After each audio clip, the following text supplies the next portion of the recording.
माना की शुरुआत होती है एक कैरेक्टर से इंट्रोड्यूस करके, जिसका नाम है फर्नॉन पेलेनबर्ग। वो है young lord of the ducal house of Pelenberg, जो आर्मी और एम्पायर का सबसे प्रॉस्परस फैमिली है। वो इंपीरियल एकेडमी के मैजिक डिपार्टमेंट का स्टूडेंट भी है, जिसके पास solid family background, solid education और ओवरफ्लोइंग वेल्थ है। उसका सबसे बड़ी कमी ये थी कि वो पागलपन की हद तक पैसों का ऑब्सेस था। इतना ज्यादा कि लोग उसे मनी फील्ड बोलते थे।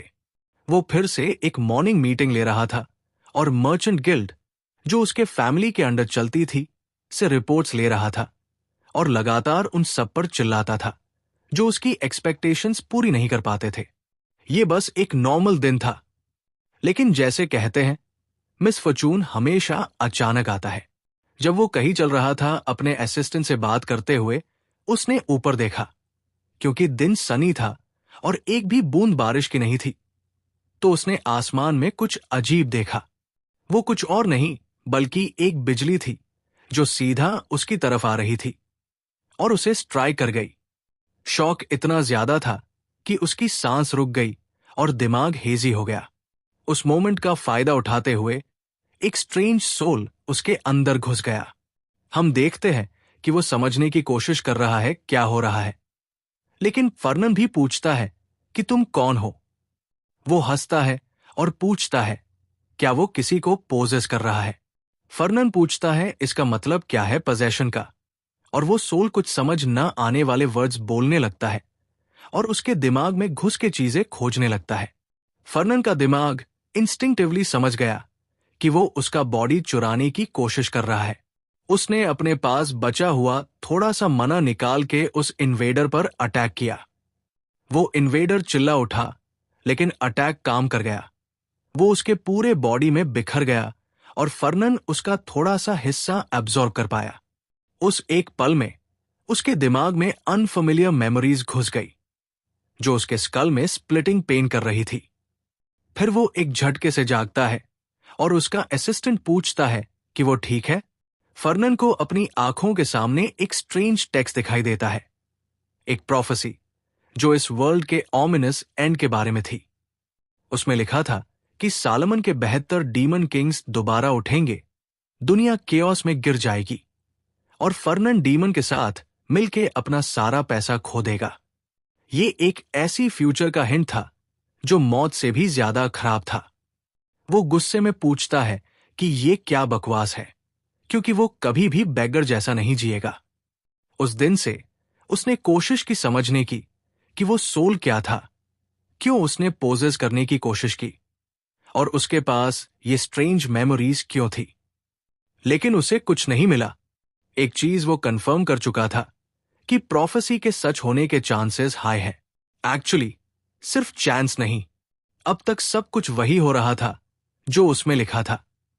इस वजह से वो इश्यूज के आने से पहले ही तैयार हो जाता था और काफी प्रॉफिट कमा लेता था। पर वो इससे खुश नहीं था, क्योंकि प्रोफेसी सच हो रही है तो इसका मतलब उसका खुद का रूइन भी नजदीक आ रहा है। इसलिए उसे प्रोफेसी को और थॉरोली वेरीफाई करना था कि क्या ये पूरी तरह सही है।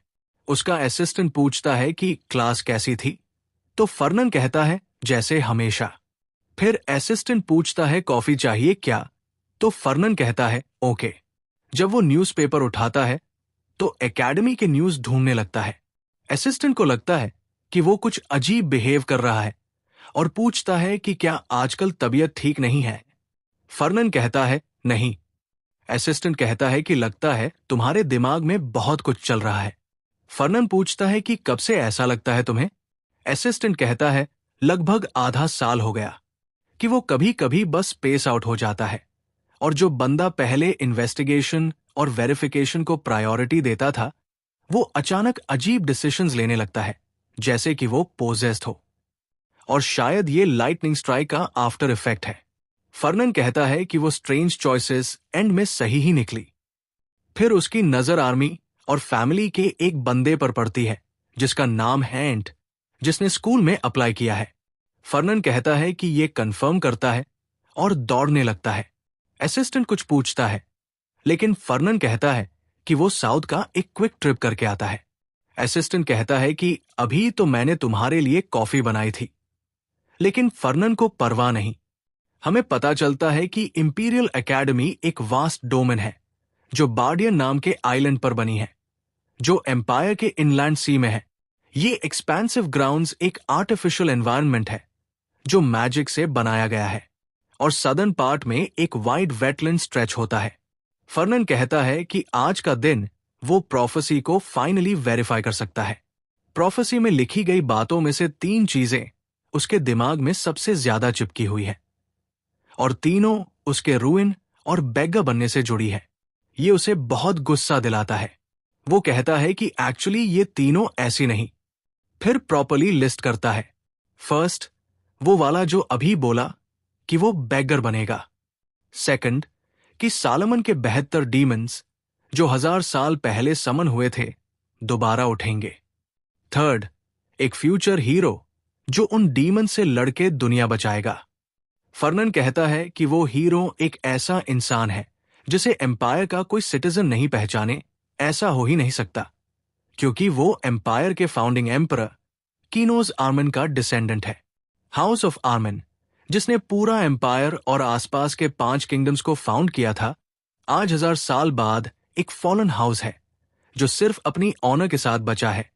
अथॉरिटी खत्म हो चुकी है। प्रोफेसी बुक में लिखा था कि पुराने इंपीरियल फैमिली का डिसेंडेंट एंट ही हीरो है।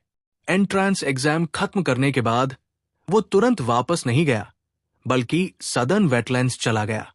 वो एकेडमी इसीलिए आया था क्योंकि अपने फैमिली के पास पहले एम्परर से मिला हुआ एक मैप का ट्रेल फॉलो कर रहा था।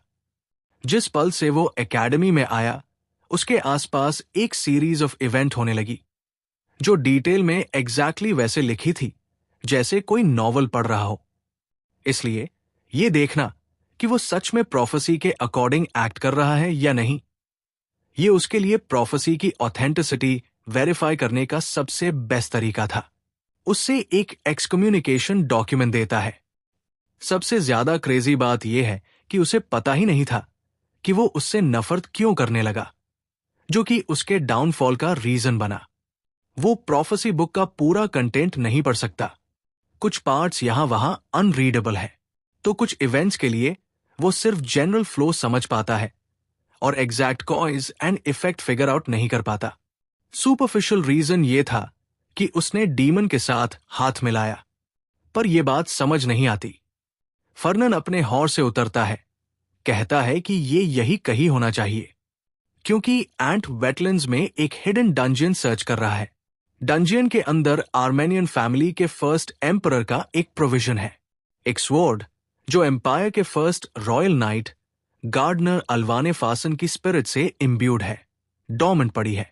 फर्नन कहता है कि अगर प्रोफेसी एक्यूरेट है तो वही सबसे सूटेबल पर्सन है जो डीमन से वर्ल्ड को बचा सकता है, और वो श्योर है कि ये एक ग्रेट हीरो बनेगा। अगर उसके पास डीमन से लड़ने की टैलेंट नहीं होती तो वो उसे कब का ढूंढ कर क्रश कर चुका होता, क्योंकि ये बास्टर्ड प्लान कर रहा है कि उसे बेगर बना दे। फिर उसे हवा में ब्लड की स्मेल आती है और मेंशन करता है कि प्रोफेसी में लिखा था कि वो डंजियन के रास्ते में एक क्रोकर के अटैक से इंजर्ड हुआ था।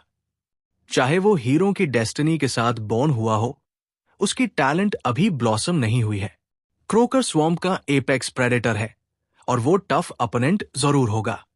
फर्नन को ब्लड एक ट्री की तरफ ले जाता है, कहता है शायद यही केव एंट्रांस हो। अभी तक सब कुछ प्रोफेसी के अकॉर्डिंग ही है। वो डिसाइड करता है चेक करे कि अंदर है या नहीं, पर फिर उसे साइड में देख लेता है।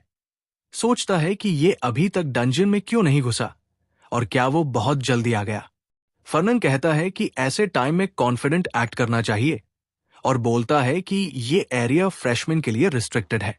पूछता है कि क्या वो उसे जानता है, और फर्नन कहता है कि एम्पायर में कोई नहीं है जो उसे न जानता हो। कहता है कि सॉरी, पर वो उसे पहचानता नहीं और उसका नाम पूछता है। फर्नन उसे अपना नाम बताता है और हैरान हो जाता है क्योंकि वो नाम पहचान लेता है। फर्नन कहता है कि उसे याद दिलाना चाहिए कि वो उसका सीनियर है। कहता है यस, और फर्नन पूछता है कि क्या उसका सामना लिजर्ड मैन से हुआ था, क्योंकि वो इंजर्ड लग रहा है। कहता है कि एक्चुअली उसका सामना क्रोकर से हुआ था। फर्नन कहता है कि ये काफी अनलकी है क्योंकि ये साल में सिर्फ 1 या 2 बार दिखते हैं, और उसे एक एलिक्सर थ्रो करता है। कहता है कि ये पोशन है और ये हाईएस्ट ग्रेड का है, ये 10 बॉटल्स लो ग्रेड पोशन से ज्यादा इफेक्टिव होगा। उसे यंग लॉर्ड बुलाता है, पर फर्नन उसे करेक्ट करता है कि बस उसका नाम ले। ऐसा करता है तो फर्नन कहता है कि उसे पैसे की जरूरत नहीं, चाहे उसका फैमिली गिर गया हो, वो इंपीरियल ब्लड का है और उसे शक है कि वो कभी वर्थलेस पर्सन बनेगा, और कह देता है कि इसे एक इन्वेस्टमेंट समझ लो। कहता है कि फर्नन रूमर्स के जैसे पैसे का दीवाना नहीं लगता और शायद वो एक सरप्राइजिंगली गुड पर्सन है। वो उसका थैंक्स करता है, पर फर्नन कहता है कि उसे यकीन नहीं होता कि वो कितना वेस्ट कर रहा है, और अगर ये डैम प्रोफेसी नहीं होती तो। फिर वो उसे लेक्चर देने लगता है कि वो कितना लकी है और कहता है कि अपने वे बैग पे केयरफुल रहना। वो करके उसका शुक्रिया अदा करता है, और फर्नन कहता है कि एक्चुअली वो वापस नहीं गया, बल्कि नियर बाय हाइड कर लिया, अपनी प्रेजेंस एरेज करके। ने पोशन पिया और डंजन में घुस गया, और थोड़ी देर बाद फर्नन भी उसके पीछे घुस गया। कहता है कि ये एक्चुअली रील है, और जब वो अंदर आया तो कोई रिएक्शन नहीं हुआ। इसका मतलब ये ऑलरेडी क्लियर हो चुका है।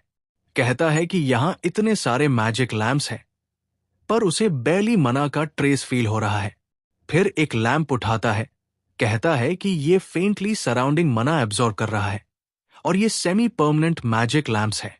सोचता है कि इतना वैल्यूबल चीज वो यहां क्यों छोड़ गया। फर्नन कहता है कि पहले वो कितना क्लूलेस लग रहा था, जो प्रोफेसी में लिखे इमेज से अलग है, और वो सोचता है कि क्या वो सच में इस किड पर दुनिया का फ्यूचर ट्रस्ट कर सकता है। प्रोफेसी में लिखा था कि वो डंजन में इंजर्ड घुसा था, और उसके ऊपर से एंट्रांस पर गिरने का शॉक। उसका पूरा बॉडी रैक हो चुका था, उसके वुंड्स सीवियर थे, और उसने अपने सारे पोशंस पी लिए थे, पर वो इतने पुअर क्वालिटी के थे कि वो फुली हील नहीं हुआ। पर वो पेन के बावजूद आगे बढ़ता रहा, क्योंकि ऑल्टर के एंड पर एक स्वॉर्ड थी। वो स्वॉर्ड देखने में प्लेन थी, पर साथ ही उससे अपनी नजर हटा नहीं पा रहा था। उसका हार्ट और सोल उस तरफ खींच लिया गया था।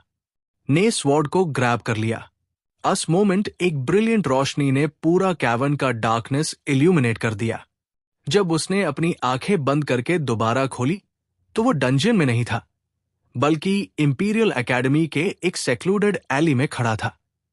फर्नन कहता है कि मैजिक फेंट हो चुका है, लेकिन अभी भी उसका ट्रेस बचा हुआ है। ऑल्टर के बीच में जहां तलवार एम्बेडेड थी, उसका मार्क अभी भी है, लेकिन एन यहां नहीं है। सिचुएशन बस ये बता रही है कि प्रोफेसी सच थी, मतलब उसकी एक्सकम्युनिकेशन भी सच है। फर्नन अपना सिर स्क्रैच करता है, बोलता है कि यकीन नहीं हो रहा कि वो बेगर बनने वाला है। और बात सिर्फ इतनी नहीं, एन प्रोफेसी का मेन प्रोटैगनिस्ट है, दुनिया को डीमन से बचाने वाला हीरो, लेकिन साथ ही वो फर्नन के डाउनफॉल का रीजन भी बनेगा। अभी फिलहाल एन का स्टॉक राइज हो रहा है। प्रोफेसी में जो डिस्क्राइब हुआ था, उसका पर्सनैलिटी करंट एन से बिल्कुल अलग था। वो टाइप जो मटीरियल चीजों से ज्यादा ऑनर को वैल्यू देता है। अगर फर्नन ने केयरलेस अप्रोच किया तो बात उल्टा पड़ सकती है। वो सोचता है कि इसे हैंडल कैसे करे। हाइड, जो उसका असिस्टेंट है, पूछता है इसका मतलब क्या है। फर्नन कहता है कि एक टॉप स्टॉक है जो फ्यूचर में जरूर ग्रो करेगा, और अगर इन्वेस्ट करे तो क्या करेगा। हाइड कहता है बिना हेजिटेशन इन्वेस्ट करेगा। फर्नन पूछता है अगर उस स्टॉक का पर्सनैलिटी तुम्हारे साथ मैच न करे तो। हाइड बोलता है कि पर्सनैलिटी का क्या लेना देना। ड्यूक हमेशा कहता था कि पर्सनैलिटीज भी पैसों के साथ अलाइन हो जाती है। फर्नन को समझ आ जाता है कि सही कह रहा है। प्रॉब्लम सिर्फ डीमंस और डिस्ट्रक्शन की वजह से कॉम्प्लिकेटेड लग रही है, लेकिन कोर प्रिंसिपल वही है।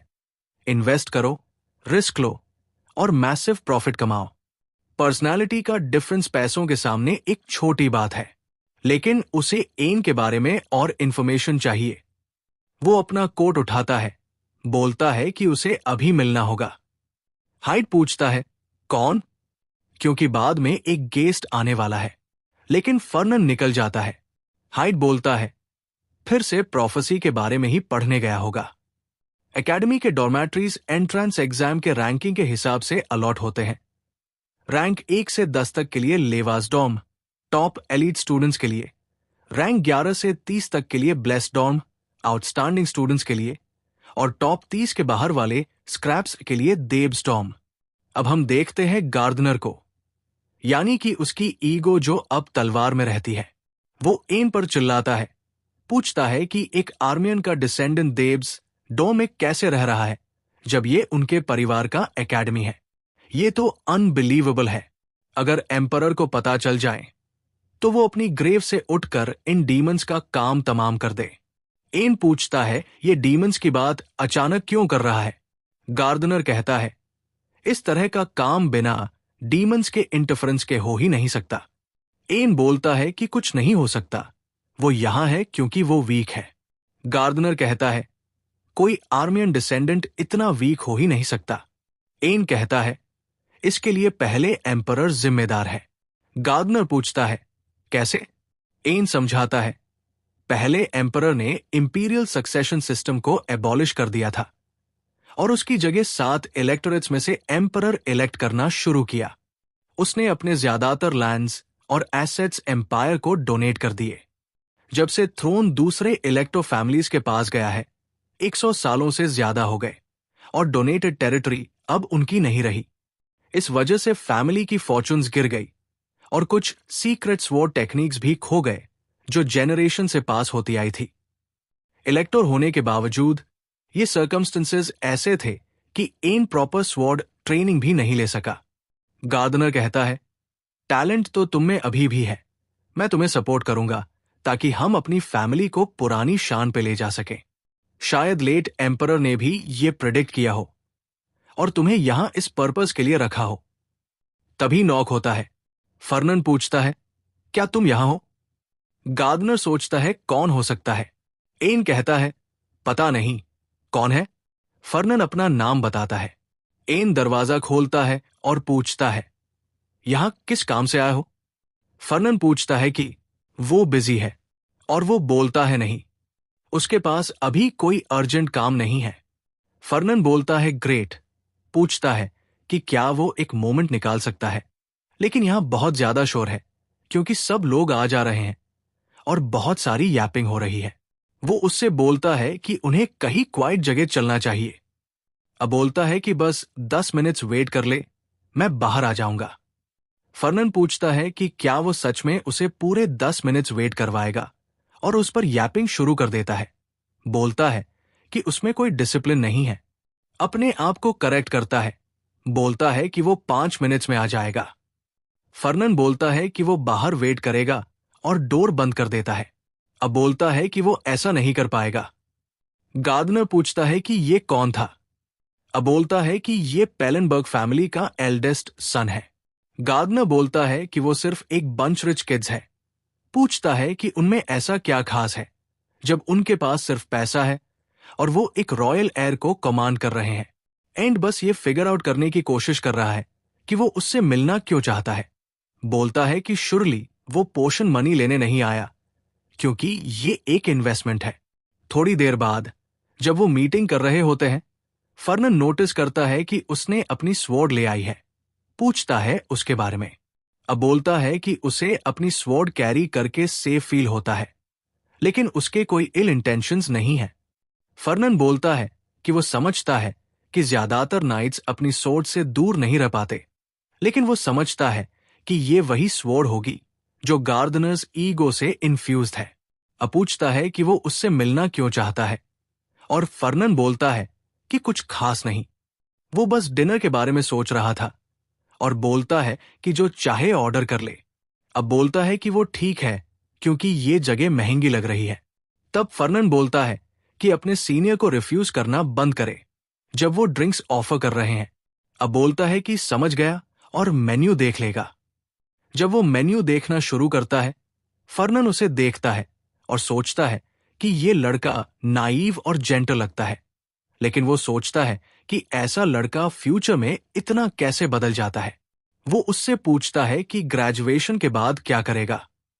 थोड़ा सरप्राइज होता है और फर्नन बोलता है कि स्टूडेंट्स यूजुअली एकेडमी में एनरोल होते हैं अपना इन्फ्लुएंस बढ़ाने के लिए, लेकिन आर्मी ने हमेशा ये एक्सक्यूज यूज किया है कि वो अपने फैमिली स्ट्रेंथ डेवलप कर रहे हैं और कभी सोशलाइज नहीं किया। तो ये सरप्राइजिंग है कि अब उस फैमिली का कोई एनरोल हुआ है। अब बोलता है कि वो इस बात से थक गया है कि उन्हें एक फॉलन इंपीरियल फैमिली के रूप में स्कॉन किया जाता है, जबकि उनका खून अभी भी रॉयल है, चाहे नाम भर का ही क्यों न हो। इसी वजह से वो एक रॉयल नाइट बनेगा और अपने फैमिली का ऑनर रिस्टोर करेगा। फर्नन बोलता है कि जब वो अपने सपने के बारे में बात करता है तो उसकी आंखें बदल जाती है। उसमें हाई एम्बिशन और डिटर्मिनेशन है, जो अपने गोल्स अचीव करने के लिए काफी स्ट्रांग है। उसमें अपनी लिनियज का ग्रेट प्राइड भी है। इसका मतलब वो इतना नाइव नहीं जितना फर्नन ने सोचा था। फर्नन पूछता है कि क्या उसे कोई एलर्जीज है। फिर वो एक छोटी होलसम साइड कॉन्वर्सेशन करते हैं, लेकिन दिन के आखिरी में फर्नन बोलता है कि अब उसे पता चल गया कि वो कैसा इंसान है। वो पहले उसे स्पॉन्सर करने वाला था, लेकिन ये अच्छा हुआ कि नहीं किया, क्योंकि जैसे ही वो उसके सामने पैसा फेंकता, उसका प्राइड हर्ट हो जाता, क्योंकि वो अपने ऑनर को वैल्यू करता है। बिल्कुल प्रोफेसी में लिखे जैसे। ऐसे इंसान के लिए ब्लेटेंट गुडविल के बजाय पुश और पुल टेक्निक ज्यादा बेहतर है। उसकी टॉप प्रायोरिटी है स्लोली ट्रस्ट बिल्ड करना और उसकी लॉयल्टी गेन करना। और जब वो वक्त आएगा जब उसे उसकी जरूरत पड़ेगी, तो वो नेचुरली आ जाएगा। तब वो उसे एक मछली की तरह रील करेगा, अपने पैसों का यूज उसके खिलाफ करके, और उसे अपनी साइड में कर लेगा और जितना चाहे एक्सट्रैक्ट करेगा।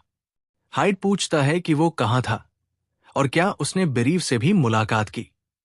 फर्नन बोलता है नो, लेकिन वो क्यूरियस है कि ये बर्फ का जिक्र अचानक क्यों कर रहा है।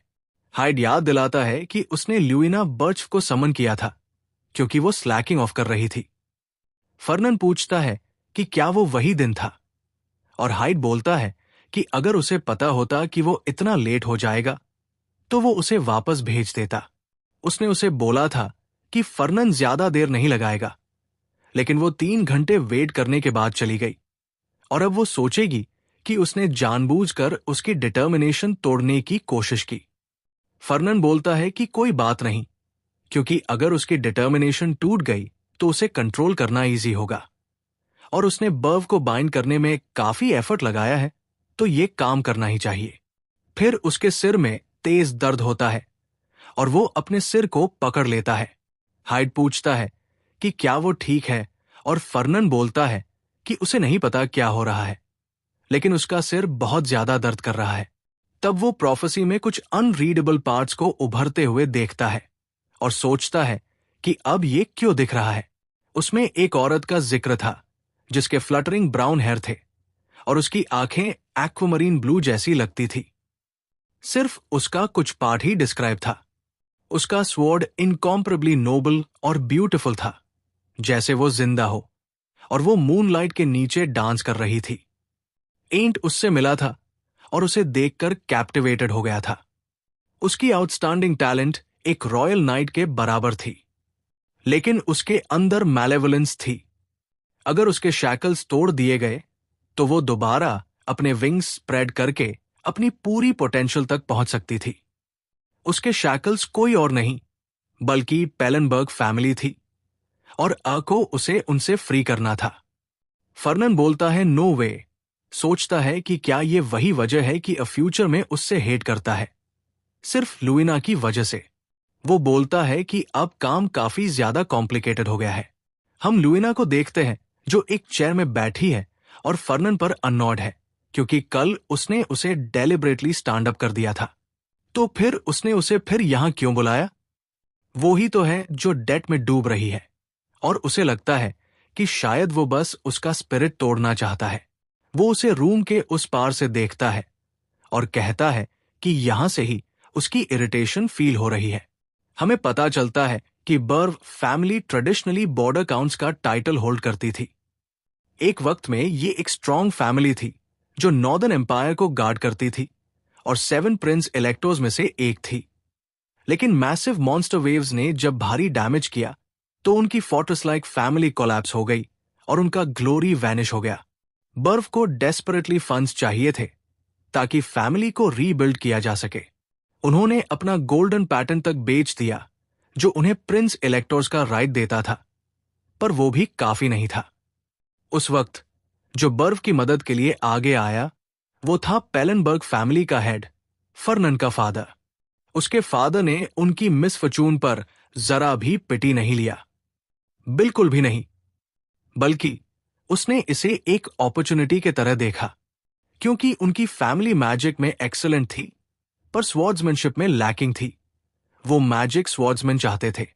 उसने दूसरे नोबल्स को बर्फ को फाइनेंशियल सपोर्ट देने से रोक दिया और आखिर में उन्हें मजबूर किया कि वो उसकी फैमिली से ह्यूज अमाउंट बोरो करें। अन्नाइलेशन से तो बच गए, लेकिन अब वो हेल इंटरेस्ट फीस झेल रहे थे। अगर थोड़ा और प्रेशर दिया होता तो शायद वो टूट जाते और मैजिक स्वॉर्ड्समैनशिप दे देते। ऑफ ऑल पीपल, ल्यूइना की डेस्टिनी थी कि वो एंट की लवर बने। फर्नन सोचता है कि मैजिक स्वॉर्ड्समैनशिप छोड़ो क्योंकि वो उससे कनेक्टेड है। कम से कम इतना तो करे कि वो उससे हेट न करे। वो रूम में एंटर होता है और कहता है कि वो आज अर्ली आई है। वो कल के लिए अपोलोजाइज करता है कि वो डिस्ट्रैक्टेड था और अपॉइंटमेंट भूल गया था और उसने कभी इंटेंशनली ऐसा नहीं किया। वो कहती है बस, और कहती है कि हमेशा अनफॉर्चुनेट पार्टी को ही अनफेयरनेस बेयर करनी पड़ती है। वो कहता है कि उसने सच में ऐसा मीन नहीं किया और वो कहती है कि अगर यही कहना है तो ठीक है, वो समझ गई। पर वो इंसिस्ट करता है कि वो सच में मीन करता है। वो कहती है बस और पूछती है कि उसने मिलने के लिए बुलाया क्यों। वो कहता है कि वो ऑलरेडी जानती है और वो सोचता है कि कैसे उसका फेवर जीता जाए। उसकी ऑपरेशन का फेज 1 स्टार्ट होता है। वो कहता है कि सेकेंड ईयर से मैजिक और नाइट डिपार्टमेंट का एक जॉइंट क्लास होता है, पर वो इंस्टेंटली रिफ्यूज कर देती है। वो कहता है कि मैंने तो सेंटेंस कंप्लीट भी नहीं किया, तुम्हें कैसे पता चल गया कि मैं क्या कहने वाला था। वो कहती है कि उसे पता था कि वो उसे अपना पार्टनर बनाना चाहता है और उसका पार्टनर बनना बेकार है। डिपार्टमेंट की सेकंड रैंक होने के नाते उसके पास उससे कई बेटर ऑप्शंस हैं जो 10th रैंक वाले से बेटर है। फर्नन कहता है कि अगर वो 3 साल उसका पार्टनर बन जाए तो वो उसके अब तक के सारे इंटरेस्ट वेव कर देगा, लेकिन कंडीशन ये है कि वो उसे अपना स्पॉन्सर एक्सेप्ट करे।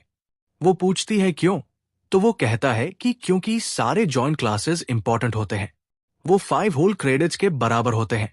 वो कहती है कि बात वो नहीं है, सिर्फ पार्टनर ही नहीं, स्पॉन्सर भी बनना चाहता है और शायद उसे पता नहीं कि वो एकेडमी में स्कॉलरशिप पर है। फर्नन कहता है कि जो ज्यादातर तुम अपने फैमिली को भेज देती हो। डॉम्स के अलावा सबको पता है कि तुम कॉमनर से भी ज्यादा गरीब तरह से रहती हो और तुम्हें स्पॉन्सर करना का मतलब कुछ और नहीं है। वो बस इन्वेस्ट करना चाहता है क्योंकि तुम टैलेंटेड हो। वो कहती है कि नोबल्स यूजुअली दूसरे नोबल्स को स्पॉन्सर नहीं करते। वो भी कोई है जो लॉयल्टी वैल्यू करती है। जैसे कि वो कहता है कि बर्फ का ऑनर हाई है पर वो फॉर्मर रॉयल्टी के बराबर नहीं। वो सोचती है कि शायद वो इंसल्ट कर रहा है, पर वो कंटिन्यू करता है कि अनलाइक आर्मेनियन, उनकी फैमिलीज के बीच एक डायरेक्ट एंटैंगलमेंट है। तो चाहे तुम्हें पसंद हो या ना हो, तुम्हें उसका प्रपोजल एक्सेप्ट करना पड़ेगा। वो कहता है कि ये प्राउड होने का टाइम नहीं है, और जब उसने कहा कि तुम टैलेंटेड हो तो वो झूठ नहीं था, चाहे तुम उससे ग्रज रखती हो। अब टाइम है फेस टू का। वो कहता है कि उसने रिसेंटली तुम्हारा स्वॉर्ड डांस देखा था और तुम्हारा स्वॉर्ड सुप्रीमली नोबल और ब्यूटीफुल है, और ये सुनकर उसकी आइज इमीडिएटली लाइट अप हो जाती है। वो कंटिन्यू करता है कि वो नोबल और अलाइव है। तुम डेफिनेटली मना नहीं करोगी किसी को जो तुम्हारी टैलेंट को रिकॉग्नाइज करे। वो पूछती है इसका मतलब क्या है, तो वो कहता है कि वो दिन कभी नहीं भूल सकता जब उसने पहली बार तुम्हारा स्वॉर्ड डांस देखा था। ब्रो शुरू हो जाता है वो पोम वाली फेज में जो ज्यादातर एमो किड्स कहते हैं, और वो क्रिंज करती है और कहती है स्टॉप।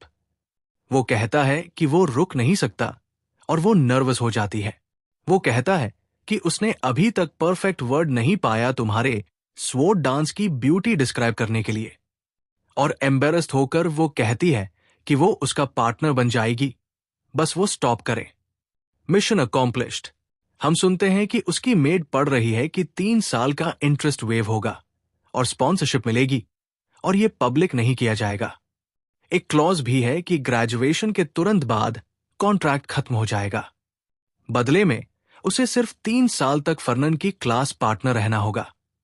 ल्यूइना कहती है कि ये कंडीशंस इतनी अच्छी है कि मना करना मुश्किल है, और उसने उसके स्वॉर्ड डांस में पोटेंशियल देखा। मेड पूछती है कि एग्जैक्टली उसने क्या देखा, तो वो बताती है कि उसने कहा था कि वो नोबल और ब्यूटीफुल है, और अभी तक उसने परफेक्ट शब्द नहीं ढूंढा उसके स्वॉर्ड डांस की ब्यूटी के लिए।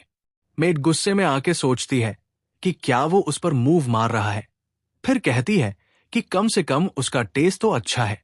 ल्यूइना कहती है कि ऐसा कुछ नहीं है। मेड कहती है कि वो डेफिनेटली सेडक्शन टैक्टिक्स यूज कर रहा है। अपनी गुड लुक्स और डीप इंटेंस आईज से वो उसे चार्म करने की कोशिश कर रहा है। वो फर्नन की काफी तारीफ करने लगती है, तो ल्यूइना पूछती है कि कहीं वो खुद तो उसमें इंटरेस्टेड नहीं है। ल्यूइना कहती है कि उसे सेड्यूस्ड फील नहीं हुआ, लेकिन वो सस्पिशियस जरूर थी। फिर भी 3 साल का इंटरेस्ट वेव फैमिली के लिए बहुत हेल्प करेगा, इसलिए वो एंड्योर करेगी। मेड याद दिलाती है कि वो सेकंड रैंक पर है और फर्नन 10th पर। तभी दरवाजे पर नॉक होती है और मेड जाकर देखती है कि हाइड आया है, जो बताता है कि फर्नन उससे ट्रेनिंग ग्राउंड्स में मिलना चाहता है और जल्दी आने को कह रहा है। मेड गुस्से से उसे देख रही होती है। ल्यूइना अक्रॉस द रूम देखती है। मेड कहती है कि वो लेडी से पूछेगी। ल्यूइना सोचती है कि ट्रेनिंग यार्ड में वो क्या करने वाला है। उसे समझ नहीं आ रहा कि वो क्या प्लान बना रहा है। ट्रेनिंग रूम में फर्नन ड्रिप्ड आउट स्टाफ लेकर खड़ा होता है। वो एक्सप्लेन करता है कि वो हमेशा पेरेनियल सेकंड रैंक रही है, सेकंड ईयर का टॉप स्टूडेंट अलोन डोनार्ड्स है, और ल्यूइना ने कभी उसे नहीं हराया। लेकिन उसमें टैलेंट है कि वो कॉन्टिनेंट के 10 रॉयल नाइट्स में से एक बन सके। वो सोचता है कि जल्दी पता चल जाएगा कि वो हिडन जेम है या नहीं। वो उसके पास आके कहती है कि उसे एग्जैक्टली समझ नहीं आ रहा कि चल क्या रहा है। वो कहता है कि वो बस नहीं चाहता कि वो सोचे कि उसके साथ पार्टनर बनने का कोई बेनिफिट नहीं है, और वो दिखाना चाहता है कि वो उससे इतना पीछे नहीं है। वो सोचती है कि क्या वो सिर्फ ये प्रूव करना चाहता है कि वो उसे बीट कर सकता है, क्योंकि चाहे वो 10th रैंक पर हो, फिर भी उसने लैबटिश हॉल के लिए क्वालिफाई किया है। वो मानती है कि वो स्किल्ड है, लेकिन सेकंड और 10th के बीच क्लियर गैप है। वो कहता है कि समझ गया, तो चलो स्टार्ट करें। वो अपना ब्लेड पकड़ के कहती है कि अगर यही चाहता है तो आगे बढ़, वो उसे पहला मूव लेने देगी। वो कहता है ग्लैडली, और अपने स्टाफ से स्पेल चैनल करना शुरू करता है। सर्कल्स उसके सिर के ऊपर अपीयर होते हैं और रॉक्स फॉर्म होने लगते हैं। वो एन्चांटमेंट बोलता रहता है और वो रॉक्स उसकी तरफ फ्लाई करते हैं। एक ही स्वाइप में वो उन सबको आधा काट देती है और सीधा फर्नन की तरफ बढ़ती है। वो एक और स्पेल कास्ट करना शुरू करता है। पहले वाले का डेब्री अभी गिर ही रहा होता है और वो सब काट के आगे बढ़ रही होती है। अब वो उसके बिल्कुल सामने होती है और सोचती है कि वो क्या प्लान बना रहा है। वो उसके मैजिक सर्कल पर सीधा ब्लेड चलाती है, लेकिन एक इंस्टेंट में फर्नन उसके पीछे अक्रॉस अरीना होता है और मैजिक सर्कल कंटिन्यू करता है। तभी ट्रेनिंग ग्राउंड का फ्लोर हिल के टूट जाता है। वो कहती है कि वो एक्चुअली लो की सरप्राइज्ड है, क्योंकि ये सब मैजिक से बना हुआ है जिसमें नॉर्मल स्पेल से एक स्क्रैच भी नहीं आता। जैसे ही वो उसकी प्रेपरेशन देख रही होती है, वो सोचती है शायद वो अपनी असली पावर छुपा रहा था। रॉक्स गिरते रहते हैं और एक ब्राइट लाइट उसके सामने अपीयर होता है। वो कहती है नो वे। सिर्फ मल्टीकास्टिंग ही नहीं, बल्कि वो हाई लेवल मैजिक को चेन भी कर रहा है। वो सोचती है कि उसके पास कितना मना होगा। ये डेफिनेटली एक 10th रैंकर का स्किल नहीं है और उसने उसको बिल्कुल अंडर एस्टिमेट कर दिया था। अगर ऐसा चलता रहा तो वो हार जाएगी। उसकी आंखें ब्लू ग्लो करने लगती है और उसी कलर का एक ऑरा उसके आसपास फैल जाता है, जो एक वाइन बैरियर बनाता है। इस बार फर्नन सरप्राइज होता है और स्माइल करता है। ट्रेनिंग एरिया में क्रैक्स पड़ने लगते हैं, जैसे वो टूटने वाला हो। रॉक्स अभी भी गिर रहे होते हैं। वो अपनी ब्लेड का ग्रिप टाइट करती है और उनके बीच से डैश करते हुए निकलती है, बिल्कुल अनस्केथ्ड। रॉक से रॉक पर बाउंस करती हुई वो फर्नन की तरफ बढ़ रही होती है, लेकिन वो बस स्पेल कास्ट करता रहता है।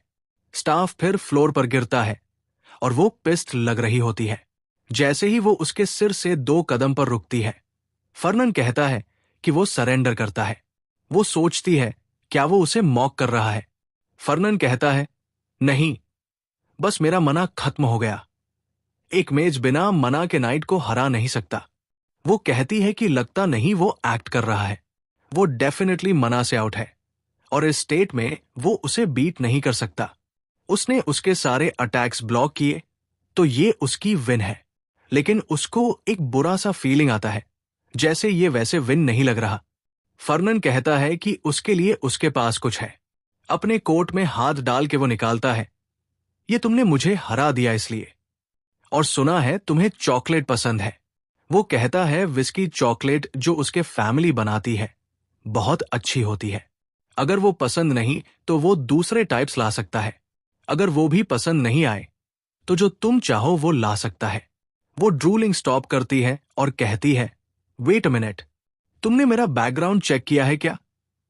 वो कहता है, मैं एक इंसान के लिए इतनी मेहनत नहीं करता। बस स्टॉप रैंक स्टूडेंट्स का पर्सनल डेटा देखा था। वो अननॉड होती है, यही तो बैकग्राउंड चेक होता है, इडियट। वो साई करती है, बिलीव नहीं हो रहा तुम ड्यूअल जीतने के रिवॉर्ड में चॉकलेट दे रहे हो। मैं कोई बच्ची नहीं। वो कहता है, नहीं लेना तो मत लो। वो चॉकलेट स्नैच कर लेती है। मैंने कब कहा मैं नहीं लूंगी। वो लाफ करता है, चलो अब हम आगे से साथ में अच्छे से रहेंगे। वो पूछती है, क्यों? वो कहता है, क्या मतलब? वो कहती है, तुम्हारे पास इतना इमेंस मना है कि तुम अन यूनिलेटरल पावरफुल अटैक्स लॉन्च कर सके, और मैं उसकी लिमिट तक नहीं समझ पाई। तो तुम सिर्फ 10th रैंक में क्यों हो? वो स्माइल करता है, सिंपल है, एक मर्चेंट स्पॉटलाइट में नहीं आता। बाद में हम उसका स्टाफ डेस्क पर देखते हैं, पीसेस में बिखरा हुआ। हाइड पूछता है, ये क्या हुआ?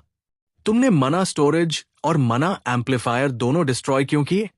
वो कहता है, मैं ल्यूइना के साथ ड्यूअल किया, वो काफी स्ट्रांग थी। मैं फुल प्रिपेयर्ड आया था, फिर भी सब कुछ डिस्ट्रॉय हो गया।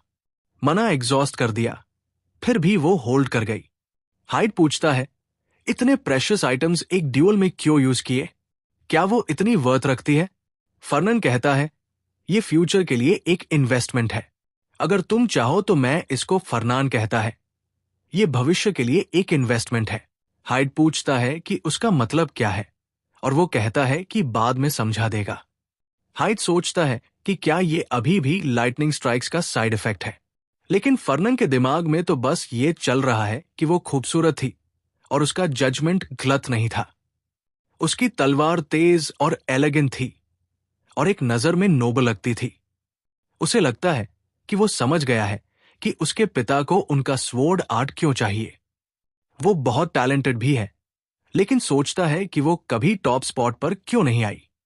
शायद उसका इक्विपमेंट बकवास है और पूरा समय वो हाइड को इग्नोर कर रहा था। हाइड पूछता है कि ड्यूक को क्या बताएगा, क्योंकि बर्चवी का सीक्रेट स्वॉर्ड आर्ट उसके पिता की पुरानी ख्वाहिश थी। फर्नन कहता है कि जब वो उसके लिए गया था तो ज्यादा नहीं सोचा, लेकिन अब जब उसने मेंशन किया तो थोड़ा वरी हो गया है। पूछता है कि क्या उसके पिता उसे इस वजह से डिसोन कर देंगे। हाइड कहता है, नहीं, वो शायद सीधा मार देंगे ताकि सब खत्म हो जाए। फर्नन कहता है कि ऐसा नहीं हो सकता कि वो अपने बेटे को अपनी प्लान में हाथ डालने के लिए मार दे। वैसे भी उसने डिसाइड किया कि अपने पिता को एक लेटर भेजेगा, और वो अपने पिता की आत्मा को शरीर छोड़ते हुए तस्वुर कर सकता था। लेटर भेजने के बाद उसके दिल में सिर्फ एंजाइटी थी और उसने अपनी तरफ से उसे इग्नोर किया। कुछ दिन बाद उसके पिता का जवाब आ गया। देखते हुए फर्नन कहता है कि ये तो सोचा था उससे जल्दी आ गया, और हाइड रोने लगता है। ये आखिरी दिन आ गया। फर्नन पूछता है कि क्या उसने कोई अलग से मैसेज भेजा हाइड रोता है, नहीं। फर्नन पूछता है क्या हुआ, और हाइड कहता है कि लगता है आज मेरा तुम्हें सर्व करने का आखिरी दिन है। फर्नन कहता है कि शुरली इस वजह से वो उसे डिसोन नहीं करेंगे, और कि उसका एक्सकम्युनिकेशन तो एन की वजह से था, एक डीमन के साथ हाथ मिलाने का जुर्म। ये इंसिडेंट उस डीमन से रिलेटेड नहीं है, सो ठीक होना चाहिए। लेकिन उसके पिता कहते हैं कि वो डीमन से पोजेस्ड हो गया है। वो कहता है कि उसे अपने पिता से मिलने जाना होगा, क्योंकि वो नहीं चाहता कि वो डीमन वाली प्रोफेसी में फंस जाए। वो अपने पिता को ये भी नहीं बता सकता कि उसके पास प्रोफेसी की किताब है। हेड बटलर कहता है कि उसके पिता उसका इंतजार कर रहे हैं। फर्नन सोचता है कि अगर वो सच बता भी दे तो ना तो वो किताब फिजिकली एग्जिस्ट करती है और ना ही वो प्रूव